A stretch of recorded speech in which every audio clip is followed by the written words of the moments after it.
Okay, calling to order the local government committee meeting. Sergeants, please continue to call the absent members. We have 23 items on the agenda for today's hearing. 2 are proposed for consent. Secretary, please call the roll. Eggman. Aye. Eggman here. Waldron. Here. Waldron here. Alejo. Bonilla. Bonilla here. Chu. Chu here. Cooley. Gaines. Gordon. Gordon here. Linder.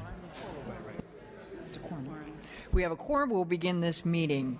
We're here items in sign-in order, and first up we have Mr. Bloom and Mr. Lowe. I believe they're presenting on 2501, which I know by heart because I got 2,000 emails. That was when I still had an I recommendation. Please present your bill. Thank you. That's my cue, Madam Chair and members, to rather than begin with accepting the committee's amendments, I'd like the committee to accept my apologies for your ire at the torrent of emails that you've received, which neither Mr. Lowe or I had anything to do with. I want to point out again. But housing density bonus law provides valuable financial benefits to developers that make the inclusion of affordable units possible.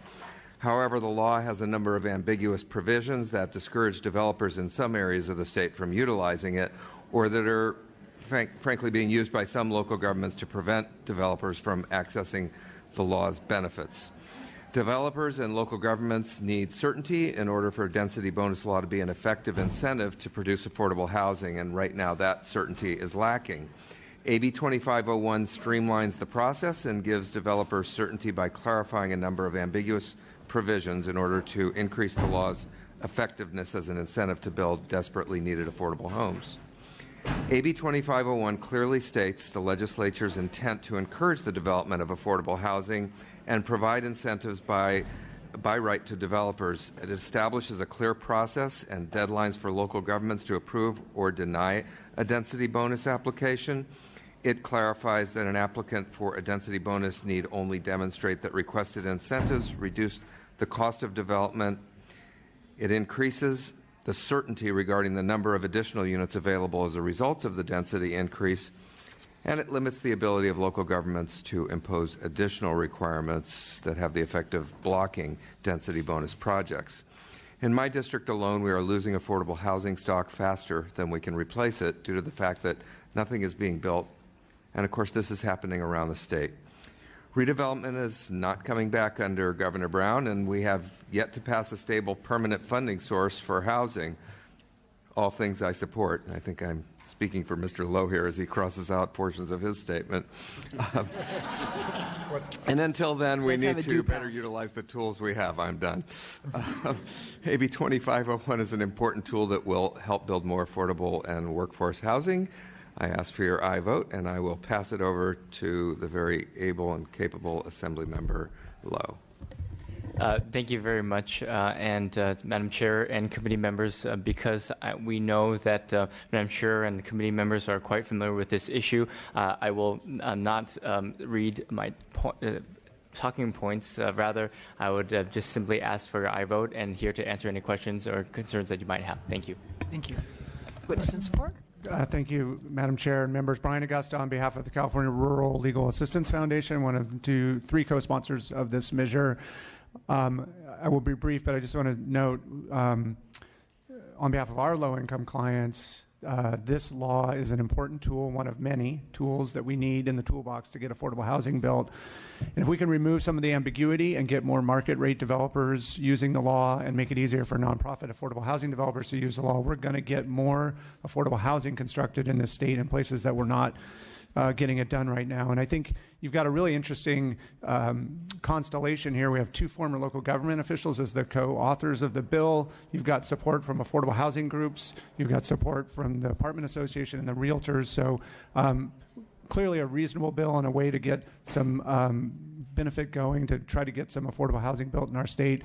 When I'm done talking, which will be in 2 seconds, you're going to hear from one developer who's actually using the law and supports this bill because he sees the opportunity to get more folks doing that. So for all those reasons, I would urge an aye vote. Thank you. Anybody else speaking in support today?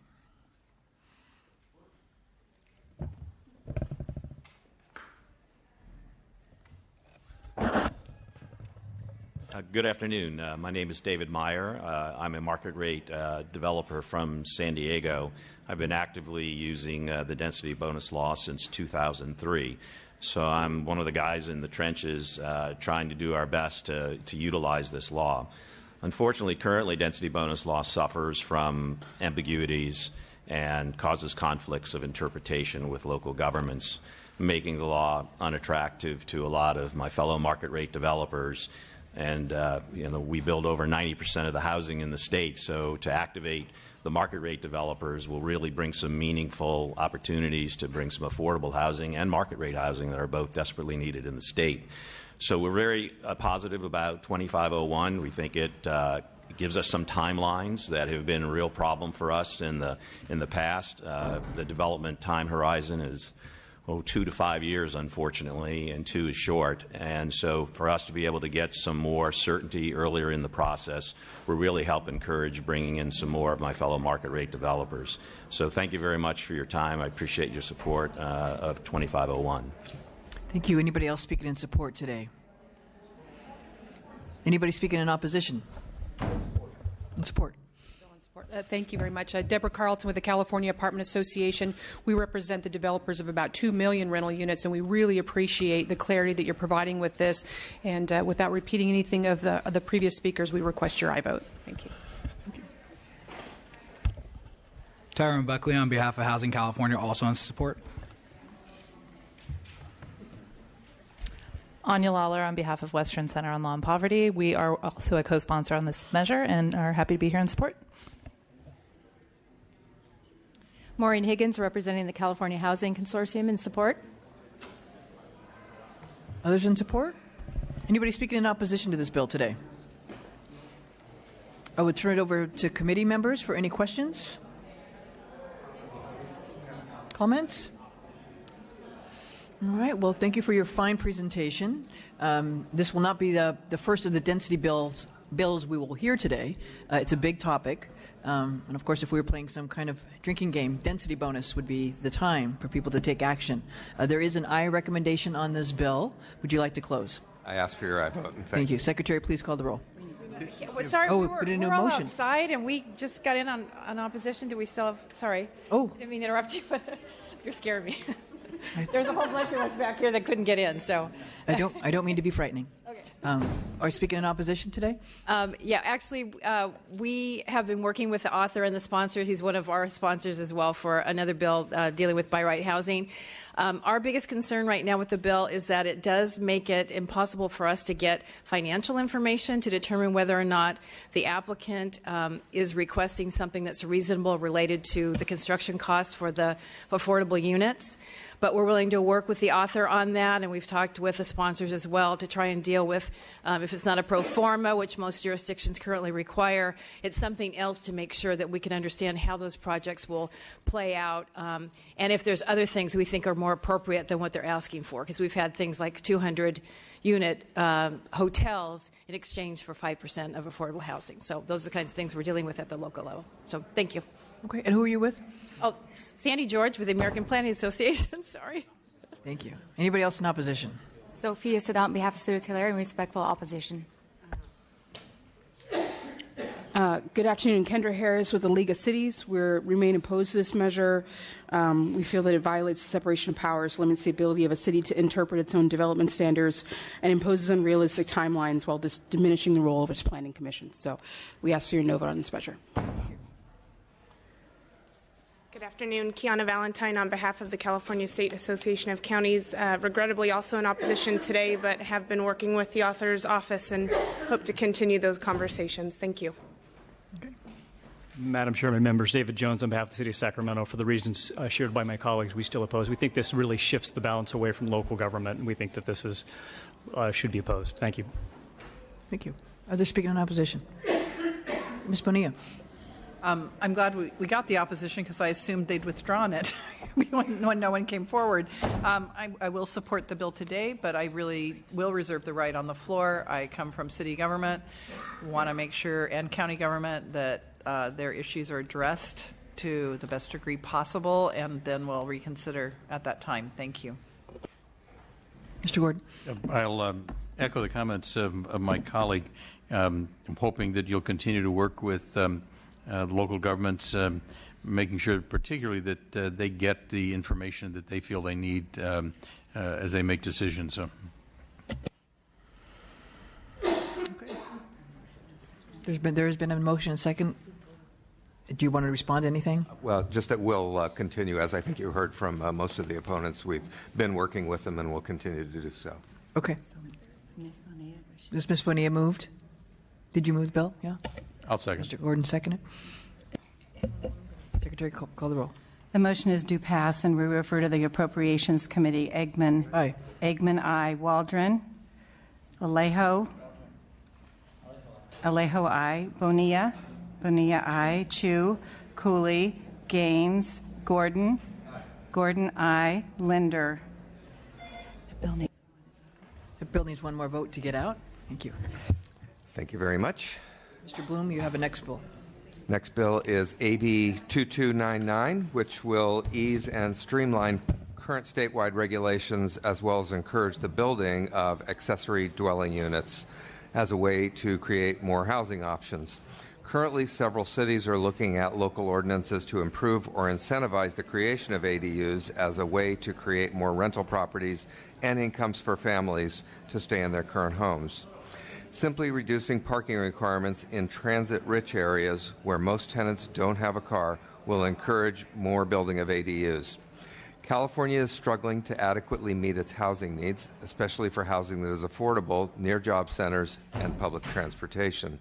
While second units can serve as much-needed rental housing, they can also provide homes for college students, elderly parents, or individuals with disabilities who need to live close to their families or others who can provide them support. I want to mention that we are continuing to work out parking language and hope to have a resolution on that soon. Requiring cities to have their own ordinances will also help with the current confusion for builders and help prevent lawsuits as we currently see occurring in Los Angeles. Thank you, and I ask for your aye vote. We have Deborah Carlton with us today from the California Apartment Association. Thank you. Go ahead, please. Thank you. Deborah Carlton with the California Apartment Association. Again, I don't want to repeat the words of Mr. Bloom, but obviously this is a very important bill for the industry, for California. We think it's a creative solution, and of course we will continue to work with any of the opposition as it relates to the parking, but that certainly is a valuable component if we don't have to add unreasonable parking standards when you're already close to public transportation or shopping. So we thank you very much and ask for your aye vote. Thank you. Others speaking in support? Brian Augusta on behalf of the California Rural Legal Assistance Foundation in support. Anya Lawler on behalf of Western Center on Law and Poverty in support. Anybody speaking in opposition? Hi again, Kiana Valentine, California State Association of Counties. Let me say this in respect to AB 2299 as well as the previous bill. Totally understand what the author and sponsors are trying to do. We recognize the housing crisis across the state of California, and we want to be proactive partners in helping address that at the state and local level. Unfortunately, counties do oppose a new mandate to adopt an ordinance across the board, all 58 counties, regardless of whether second units are appropriate in all of those communities, as well as the content of what the local ordinance should include in it. So at this time, we are opposed to this bill. Thank you. Good afternoon. Kendra Harris with the League of California Cities. I want to echo what Kiana said for the counties. We understand what the office is trying to do with this measure, but we also oppose the mandates of the ordinances that would be placed on cities in this bill. And so for these reasons, we have to remain opposed. Thank you. Others speaking in support? Questions or comments from the committee? Mr. Gordon? Yeah, I want to let the author know I'm going to be laying off of this bill today. I do think that local governments can respond and should respond, and at least in my jurisdiction, I have 20 cities working on second unit ordinances, working together on it. So I'm going to lay off today. Others? Ms. Bonilla. I guess my question is there another way? I mean, did you feel that it has to be this broad a mandate on the parking issue and on requiring that the second units have to be allowed. I mean, what is spurring kind of the housing crisis? I'm sorry. Yeah. The housing crisis is what's spurring the law. Insofar as limiting the bill, we feel that we already have, because the revised law would only apply to units that are in transit-rich areas. So it would have to be near transit. Mm-hmm. I share Mr. Gordon's concerns about this bill. I will. Are you planning to continue to work with the opposition, or is this not workable? No, of course we are. Okay. Well, I'll support it today, but again, I reserve my right. I fundamentally do believe local land planning is the purview of cities and counties, and not something that we should start trumping here at the state level. But I will support it today. Thank you. Others? Mr. Cooley? Okay. And I would also, coming from local government, continue to echo. I've got a mother-in-law in my backyard, but I don't know if it makes as much sense in Mr. Daly's backyard. So I'll be supporting today also, but just continue to work on it and make sure it works for all of California. Okay. Mr. Cooley. It's fine. We're fine. I do think this bill has to be seen as a work in progress. I think the conversation with locals, I'm sort of concerned the way it rolls over local approval process. But to sort of speak to the dynamics of local communities, I think a fundamental problem that we are seeing all over California as the populace ages is folks in these big homes in larger neighborhoods. The kids are no longer there. The kids are not going to the restaurants, shopping in the stores, providing demand for the local economies. There's just a lot of places where, as the population ages, we sort of hollow out the community. Fewer people living there, fewer demand for businesses, retail shops, all kinds of things. And so, as important as global warming, SB 375, AB 32, more compact footprint, all of that public policy is, communities need people who live in their midst to kind of support the local economies. And I sort of see this bill as an invitation to a conversation on how we repopulate established areas. So I'm not sure I think that this is the final iteration, but I think it is a conversation about the economic dynamics of established communities, and that doesn't get into the folks who are actually moving out of their long-time single-family residence into a retirement residence, where very soon they don't go out at all for many of the local businesses. So I think that there's probably plenty of people who are anxious about this bill who can go back to their district and see an awful lot of closed businesses that people perceive as a problem. And so I think this is about economic demand and bringing that back into some of these established communities. So I just want to actually offer that as a facet of the conversation, because it's as of paramount importance as housing is. We're really talking about how do we foster dynamic communities. So I sort of see the bill moving that conversation forward, and that's why I'm going to be with you, even though I come out of a city. Right to close. I ask for your aye vote, and thank you for your comments. Okay, we would need a motion and a second on this bill. All right, we have a motion and a second by Mr. Cooley and Ms. Bonilla. Please call the roll. The motion is due pass and we refer to the Committee on Appropriations. Eggman. Aye. Eggman, aye. Waldron. Alejo. Alejo, aye. Bonilla. Bonilla, aye. Chu. Cooley. Cooley, aye. Gaines. Gordon. Linder.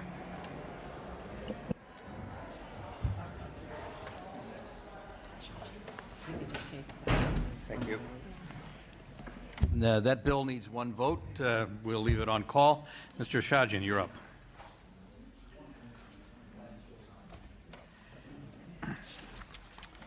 This is, what's the bill number?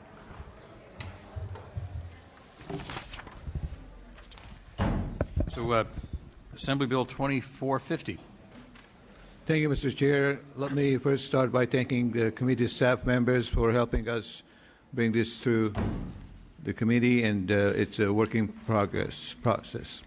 I'm pleased to present Assembly Bill 2450, which will require property owners to provide to assessors the restricted housing contracts when submitting their change in ownership report.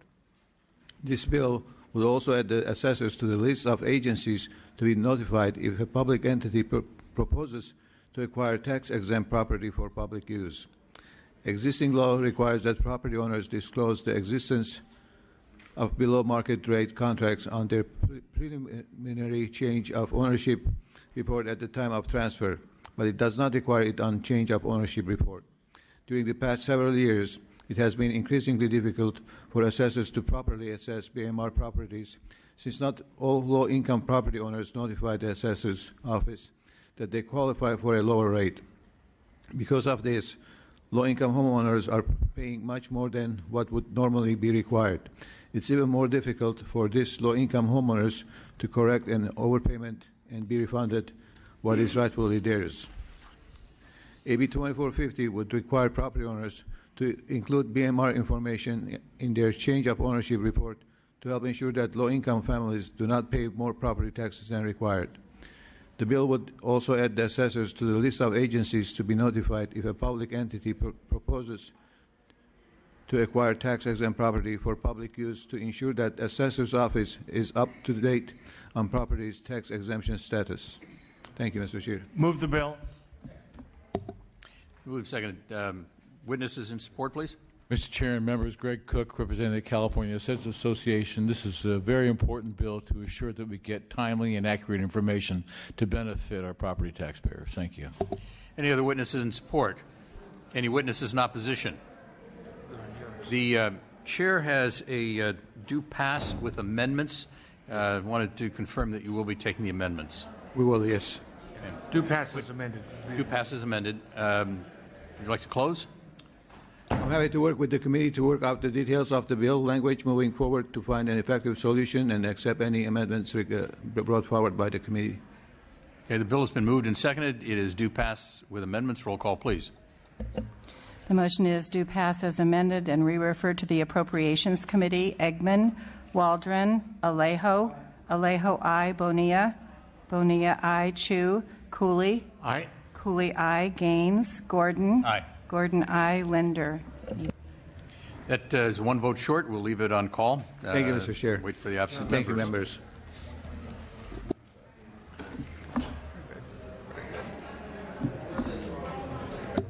you, members. Mr. Santiago, you are next.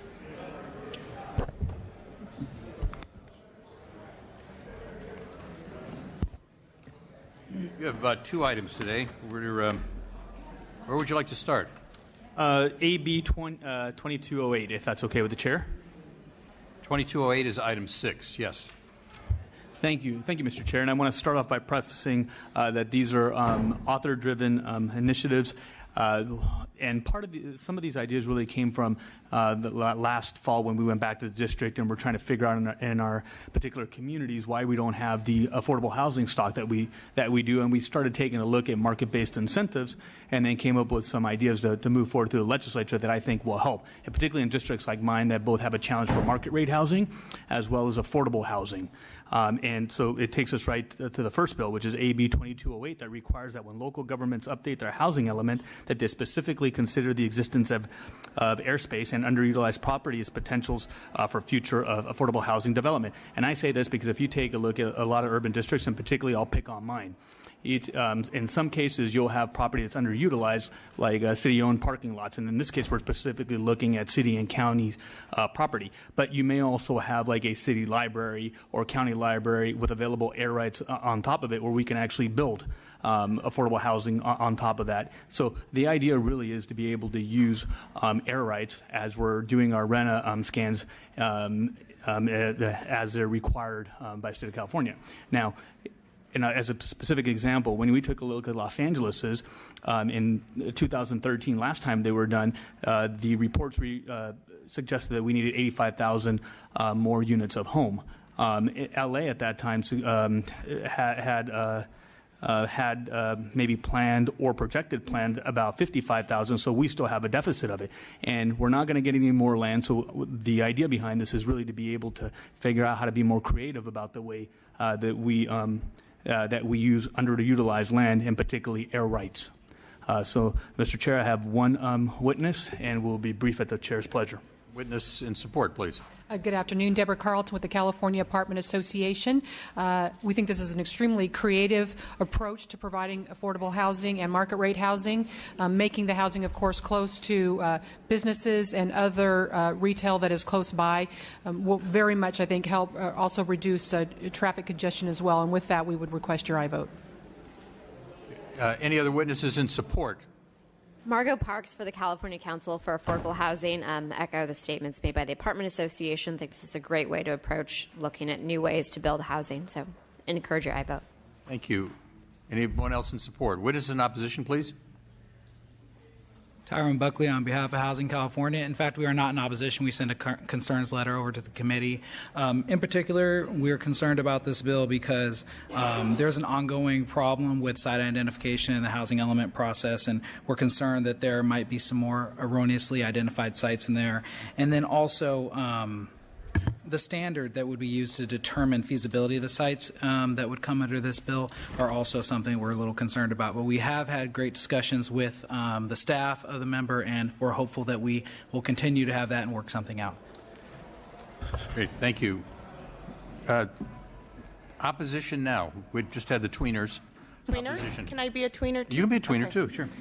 Kiana Valentine, California State Association of Counties, also submitted a concerns letter. I would echo some of the comments made by my colleague from Housing California, as well as the fact that counties are primarily concerned, I think, that the bill may put us in the position of trying to prove why county-owned or controlled buildings or properties are appropriate or not appropriate for housing, rather than allowing them the flexibility to figure that out on their own.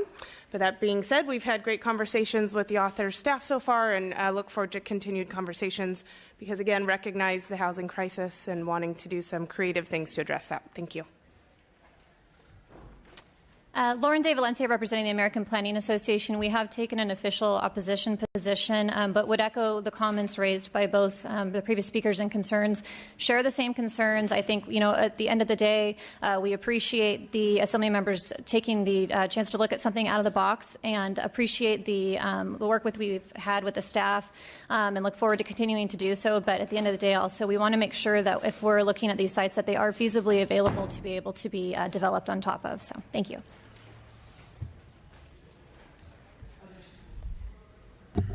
Others speaking in tweening support, opposition? Okay. Questions from the committee? Mr. Gordon. Just a comment. I'm struggling a lot with this. I like the fact that you're looking at a creative solution. What I struggle with is that right now in cities in my jurisdiction, when they are doing their plans based on the RENA numbers, they're actually identifying sites that they know they're never going to build on. And so at the end of the day, the plan means nothing. And it worries me a little bit that we give cities a whole other set of tools to continue to plan to do nothing. And so without the teeth, I worry about this. I do think in certain situations this would be a great place to do housing and a great place to put affordable housing. So I'm not sure where I'm going yet today, but I just wanted to share that concern with you. Ms. Bonilla. I have the same concern, and I'm wondering if you could put something. Yeah, just sit here. I'm wondering if there are good actors and bad actors when it comes to RENA numbers, and everyone in any county knows who they are.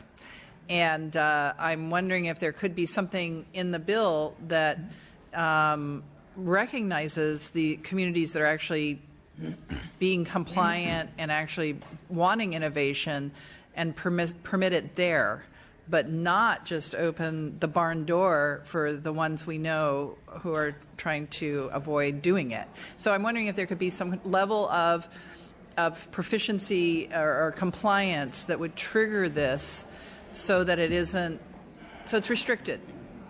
That's just my suggestion moving forward. May I answer that, Madam Chair? Yes, Mr. Yeah, and actually, I'm glad you brought that up. And I forgot to mention during my openings what happens when I don't take a look at my notes, that the Madam Chair did bring that up to me. And actually, we committed to going ahead and taking a look at, as we move into appropriations, how to add that sort of language that ensure that it's being used in a responsible way. I'm actually really appreciative that she brought that up to me, because I had not taken a look at that. Because in my neck of the woods, when you take a look at our ability to develop, I mean, we'll develop affordable housing anywhere we possibly can. And we've got 7,000 to 10,000 people living on Skid Row. And in fact, we've begun to do some of this development, like the YMCA building in downtown Los Angeles. Here in Sacramento, the 700 block, I believe, on K Street, this kind of development's already begun, but not for affordable housing. So when we started taking a look at that, the intent was for those actors who are actually going to be using it. So I look forward to continuing the conversation with the chair and actually getting the language that fulfills the intent that we're trying to move forward. That would be great. And thank you, Madam Chair, for pointing that out. Thank you. Okay, other members? Yeah, and as Mr. Santiago shared, that's why I have a non-reco and shared the same thing. I appreciate his creativity, but those of us who come from local government know it's way too easy for them to say, yeah, up there, that's where they're going to be, with no real plan. And so you already have committed to a working group to look at this, and then we're going to continue to help him with language, but we couldn't do it at the... I appreciate that. I want that. We have a motion and a second? Okay, thank you very much. Mr. Santiago, would you like to close? I respectfully ask for your aye vote, and thank you once again, Madam Chair, for helping us to seek that language. You're welcome. Secretary, please call the roll. The motion is due pass and re-refer to the Appropriations Committee. Eggman. Aye. Eggman, aye. Waldron. Alejo. Aye. Alejo, aye. Bonilla. Bonilla, aye. Chu. Cooley. Aye. Cooley, aye. Gaines. Gordon.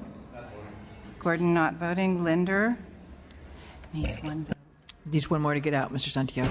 Pardon? Thank you. Thank you very much. And do you want to do your next bill now? Yeah, absolutely. And thank you once again, Madam Chair. Now I'm going to be presenting on AB 1934, which creates a new program modeled after California's residential density bonus program to incentivize commercial developers to actively partner with affordable housing developers in combined mixed-use adventures. Here's why we came to this idea, and particularly it's always been a struggle, and particularly for some of the small communities that I represent, as well as LA City. Oftentimes when a developer comes in, when a city looks, at least in my neck of the woods, to bring in development, it's typically commercial because that brings the tax base to a city. And so when you take a look at the mixed use that's currently developing in this particular format, it's usually market rate housing. And this is happening for me when I take a look at downtown Los Angeles, particularly the Arts District where I currently bought. You'll see the commercial development on the bottom and you'll see market rate on the top, but we haven't really been able to use this for affordable housing. So the intent of this is really to bring the best of both worlds, the affordable housing that is needed and the commercial mixed use at the bottom, and kind of reinventing the density bonuses to be a little bit more creative so that it pencils out and we incentivize the development of affordable housing without having to sacrifice a tax base for local municipalities. I brought one witness with me, and thank you, Madam Chair. Thank you. First witness, please. Again, Deborah Carlton with the California Apartment Association. We think this is a perfect example of how it should work, creating a jobs housing balance and a creation of the mixed use through a density bonus offer in both cases. So, of course, with that, we think it creates a wonderful new approach to providing affordable housing, and we will request your aye vote. Thank you. Others speaking in support today? Any support?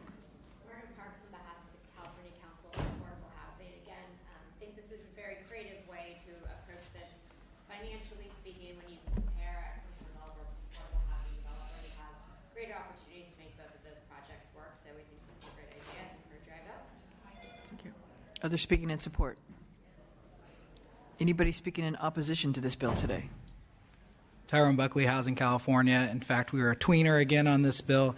We really respect that the member has brought forward really creative solutions around this issue, trying to address the affordable housing crisis. However, with this particular bill, we're concerned about the partnership between affordable housing developers and commercial developers and what kind of definition that would get, as well as the bill cites that commercial linkage fees would be one of the things potentially waived in the density bonus, and that's something that's often used in communities to fund affordable housing. So we want to continue to discuss that with his office and with his staff. We've gotten assurances that conversation will continue to happen, so that's our position. Thank you. Thank you. Others in opposition? Kendra Harris with the League of Cities. We're still analyzing the amendments that happened in the last committee, but we do have some remaining concerns with the bill, and at this time we're still in opposition. Thank you. Kiana Valentine on behalf of the California State Association of Counties. We have a concerns position as well on this bill, but again, as I mentioned on the previous bill, we support the notion of trying to come up with creative ways. There's just a number of density bonus bills moving out there that are coming before this committee, so we'd like to try to take a look at them comprehensively as well, in addition to work with the author sponsor staff to get to a better position on this bill. Thank you very much. Thank you. Madam Chair, members, David Jones again on behalf of the City of Sacramento. We have shared the concerns of the League. We think it's too broad right now and has some looseness that we have some concerns about the language. So ask for no vote at this point. Lauren De Valencia, representing the American Planning Association. Everything's been said. Echo all the comments and still have an opposed position, but look forward to working with their office. Okay. So that's at a motion and a second. Would you like to close, Mr. Santiago? Respectfully ask for your aye vote. Okay. So clearly you win the award today for most creativity, and we all applaud that. But I think also, as you've heard, that everywhere is not Los Angeles. And I think while you're living your reality and writing policy based on your reality, when we try to take it statewide, it hits some bumps. And so we're willing to work with everybody to ensure that it absolutely makes sense. Okay. And I just encourage you to continue to do that. Okay. Secretary, please call the roll. Motion is due pass, and we refer to the Appropriations Committee. Eggman. Aye. Eggman, aye. Waldron. Alejo. Bonilla. Bonilla, aye. Chu. Cooley. Gaines. Gordon. Aye. Gordon, aye. Linder. That needs two more to get out. Thank you. Thank you. Mr. Gatto, you're up.